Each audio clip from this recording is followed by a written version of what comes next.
पुराना खाना। माँ मुझे शादी नहीं करनी है, अब जानती तो मेरा किचन और कुकिंग दोनों से 36 का आंकड़ा रहता है। अरे बेटा, तो क्या जीवन भर मेरे सीने पर बैठकर मूंग दलती रहेगी? अब तो रिश्तेदारी में सब पूछने लगे हैं कि अदिति शादी क्यों नहीं कर रही है। अब मैं क्या जवाब दूं सबको कि हमारी लाडली को खाना बनाने में आफत आती है।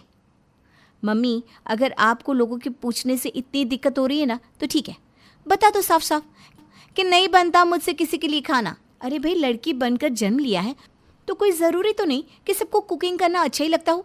मुझे कुकिंग से सख्त चिढ़ है, बस बात खत्म। तेरे बात खत्म कह देने से बात खत्म नहीं होती बेटा, हर काम की एक उम्र होती है, शादी तो सबको करनी ही पड़ती है।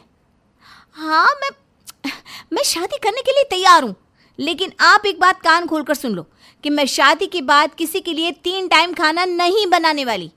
मुझसे बनेगा ही नहीं मम्मी, मैं सारी ज़िंदगी किचन में खड़े होकर खाना नहीं पका सकती।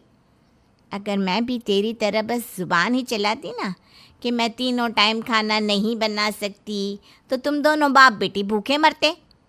अब जैसे मैंने अपनी सारी ज़िंदगी रसोई में तुम सबकी फरमाइश पूरी करके बिताई है, तुम भी तैयार हो जाओ।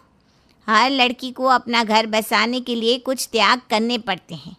तुम दुनिया की पहली लड़की नहीं हो जो ऐसा सोचती है। मैं कुछ नहीं जानती, बस मुझसे ये सब नहीं होगा। अदिति की माँ भी अब समझ चुकी थी कि अदिति इतनी आसानी से उसकी बात मानने वालों में से नहीं है। इसीलिए अदिति को शादी के बंधन में बांधने के लिए उसकी माँ ने एक तरकीब लगाई। अदिति बेटा, पिछले कुछ दिनों से काफ़ी कमज़ोरी लग रही थी। मैंने डॉक्टर से सारे टेस्ट कराए तो पता चला कि मुझे ट्यूमर है। बेटा, मैं अब कुछ ही दिनों की मेहमान हूँ। हाँ मम्मी, आप क्या कह रही हो? ऐसा नहीं हो सकता। हम किसी और डॉक्टर को दिखाएंगे, आप बिल्कुल ठीक हो जाओगी मम्मी। तो बस मेरी बात ध्यान से सुन बेटा। बेटा, हर माँ बाप की तरह मैं भी चाहती हूँ कि मेरी आंखें बंद होने से पहले तेरी एक अच्छे परिवार में शादी हो जाए, ताकि मैं सुकून से मर सकूं। मेरी आखिरी इच्छा पूरी करेगी ना तू? माँ की बात सुनकर अदिति के पास अब हाँ करने के अलावा कोई और चारा नहीं था। इसीलिए ना चाहते हुए भी उसने माँ की खुशी के लिए शादी के लिए हाँ कर दी। कुछ ही दिनों में अदिति की माँ ने एक अच्छा सा लड़का देखकर अदिति की शादी उससे करवा दी। शादी के बाद वही हुआ जिसका अदिति को डर था। ससुराल में अदिति के ऊपर सबको 3 वक्त का खाना बनाकर खिलाने की जिम्मेदारी थी। बाकी के काम तो वो फिर भी किसी तरह कर लेती थी, लेकिन रसोई में खाना बनाना उसके लिए पहाड़ से भी ज़्यादा कठिन काम था। हे भगवान, ये क्या मुसीबत है। सुबह उठते ही सबकी फरमाइश शुरू हो जाती है। चाय, नाश्ता, लंच खाकर भी इन लोगों का पेट नहीं भरता। शाम को चाय के साथ फिर नाश्ते में कुछ ना कुछ फरमाइश करने लगते हैं। मैं क्या बोतल से निकला हुआ झीनू जो पूरा दिन बस कुछ ना कुछ पकाकर खिलाती रहे? अगले ही दिन से अदिति ने खाना बनाने के काम से बचने के लिए एक नई तरकीब निकाल ली। अब वो सुबह चाय के साथ सबको बाजार में मिलने वाला रेडीमेड नाश्ता परोसने लगी दोपहर के समय। अरे अदिति बहू, खाने का समय हो रहा है बेटा, कुछ बनाया नहीं तुमने? ऐसे किसी नहीं बनाया मम्मी जी, मैंने तो सुबह नाश्ते के समय ही दाल बना दी थी। अभी चावल बना देती हूँ और सबको गर्मा गर्म खाना परोस देती हूँ। बेटा, खाली दाल? मेरा मतलब है सब्जी नहीं बनाई? मम्मी जी, आपने पहले बताया होता तो मैं सबसे ही बना देती, लेकिन अब तो दाल बन चुकी है। और आपको पता है ना, दाल खाना स्वास्थ्य के लिए बहुत फ़ायदेमंद होता है। अच्छा बेटा, ठीक है, कोई बात नहीं, तुम चावल बना दो, तुम्हारे पापा जी के खाने का समय हो गया है। सास के कहने पर अदिति झट से जाकर चावल बना देती है और सबका खाना लगा देती है। शाम के समय, मम्मी जी सुबह ना काफ़ी सारी दाल बच गई थी, ऐसा करती हूँ उसे ही गर्म कर देती हूँ और रोटियाँ बना लेती हूँ, उसी से रात का खाना हो जाएगा। अरे बेटा, लेकिन बासी दाल? अरे मम्मी जी, अगर आप लोगों ने सुबह अच्छे से खाना नहीं खाया तो इसमें मेरी क्या गलती है बताइए? पता नहीं कैसे इतना सारा खाना बच गया। आपको पता है कितने सारे लोग दुनिया में रोज़ भूखे सोते हैं। अब इतना सारा खाना कूड़े में फेंकना भी तो कोई समझदारी नहीं है ना, इसलिए हम लोग सुबह का बचा हुआ खाना ही गर्म करके खा लेते हैं। और सुबह तो मैंने दाल चावल बनाए ही थे, अब मैं दाल रोटी बना देती हूँ तो टेस्ट भी चेंज हो जाएगा। ठीक कहा ना मैंने मम्मी जी? अच्छा, वैसे ठीक ही कहती हो बहू, खाना फेंकना अच्छी बात तो है नहीं।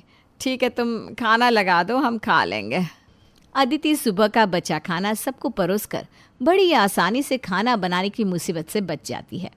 अब तो उसे खाना बनाने से बचने का अच्छा बहाना मिल गया था। वो कहते हैं ना, उंगली पकड़ाई तो पहुंचा ही पकड़ लिया। सासू माँ ने एक दिन बासी खाने के लिए हामी क्या भर दी। अदिति ने इसे रोज बासी खाना खिलाने का परमिट समझ लिया। अब अदिति हर रोज सुबह उठकर एक ही बार में ढेर सारी सब्जी बनाकर रख देती और फिर उसी सब्जी को दोनों समय खिलाकर अपना काम निपटा लेती। दाल की स्थिति तो और भी ज़्यादा खराब थी। अदिति एक ही बार में ढेर सारी दाल उबाल कर रख लेती और जैसे ही कोई दाल खाने की फरमाइश करता, झट से तड़का लगाकर सामने पेश कर देती। अदिति का पति गौरव पहले भी इस बारे में उसे कई बार समझा चुका था, लेकिन उसके ऊपर किसी भी बात का असर नहीं पड़ रहा था। कुछ दिन बाद, अदिति बेटा, तुम्हारी चाची जी आने वाली है और वो ना 2-3 दिन रुक कर जाएंगी। तुम खाने नाश्ते का देख लेना बेटा और कुछ अच्छा सा बनाना। हाँ, अगर मेरे ससुराल वाले मेरा बना खाना 2 बार खा सकते हैं तो चाची जी के लिए क्या मैं 56 भोग बनाऊंगी? आने दो चाची जी को। अगले दिन चाची जी अदिति के घर आती है। पहले दिन तो चाची जी अदिति का बनाया बासी खाना चुपचाप खा लेती है। अगले दिन शाम को, बेटा अदिति, खाने में क्या बनाया है? चाची जी अरबी की सब्जी और गर्मा गर्म रोटी बनाई है। अरे बेटा, पर अरबी तो सुबह बनी थी ना। वो क्या है ना, हमें अरबी से गैस बन जाती है, इसलिए मेरे लिए तो तुम थोड़ी सी दाल बना देना, मैं दाल रोटी खा लूँगी। अरे चाची जी, आपको पहले बताना चाहिए था ना। आप चिंता मत करिए, मैं अभी आपके लिए दाल लेकर आती हूँ। चलो, दाल के बहाने ताज़ा खाना तो मिलेगा। इसे कहते हैं लाठी भी नहीं टूटी और सांप भी मर गया। शाम शाम मेरी शाम, अदिति दाल लेकर डाइनिंग टेबल पर आ जाती है। मेरे शाम, ये लीजिए चाची जी दाल। आए राम, अदिति बहू, ये कौन सी टेक्नोलॉजी से दाल बना कर लाई हूँ जो 2 मिनट में तुम्हारी दाल बनकर तैयार हो गई? अरे नहीं चाची जी, दाल तो बस ओवन में गर्म करके लाई हूँ। दाल तो तुम शाम मेरी शाम, मेरी शाम शाम मेरे शाम, शाम सवेरे देखो तुझको कितना सुंदर रूप है। तेरा साथ है ठंडी छाया, बाकी दुनिया धूप है। जब जब भी जग से हारूं मैं, जब जब भी जग से हारूं मैं, तस्वीर को इसकी निहारूं मैं। वो मेरा शाम आ जाता मेरे सामने, वो मेरा शाम आ जाता मेरे सामने।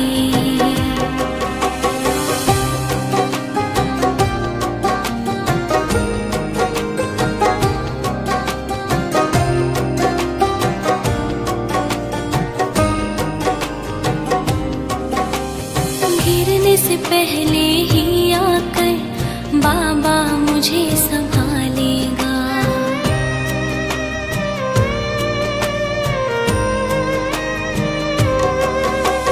गिरने से पहले ही आकर बाबा मुझे संभालेगा।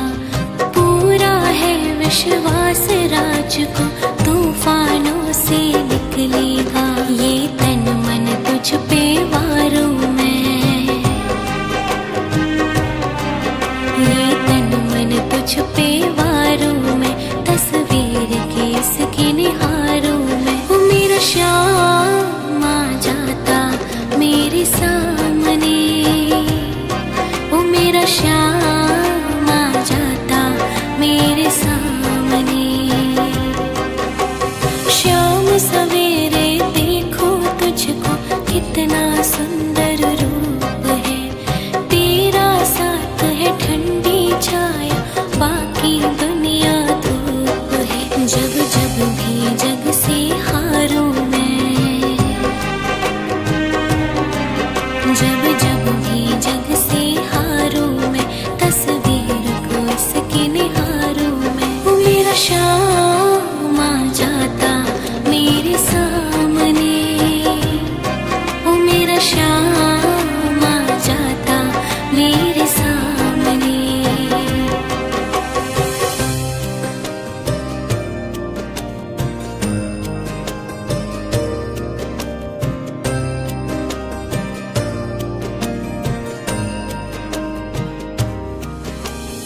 खुश हो जाए कर सावरिया किस्मत को चमका देता।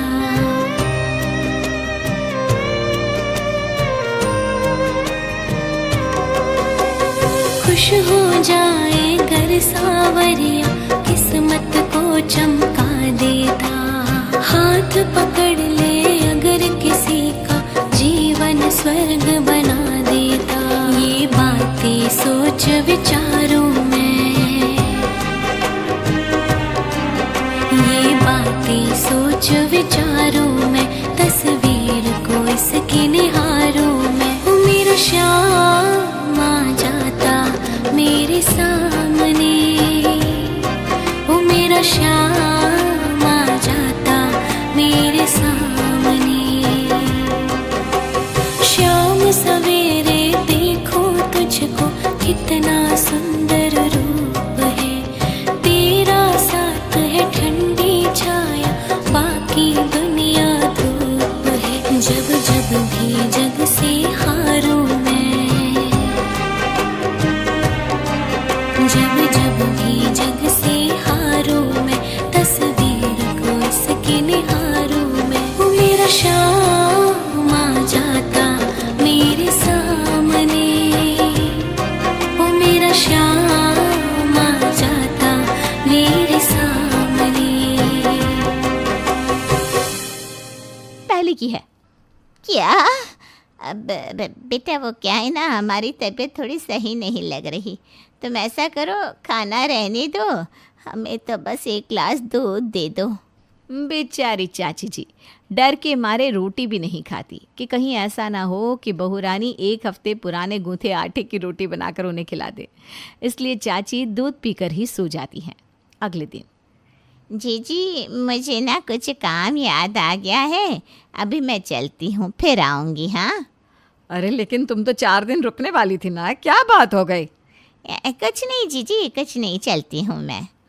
अरे चाची जी चाय तो पीती जाइए।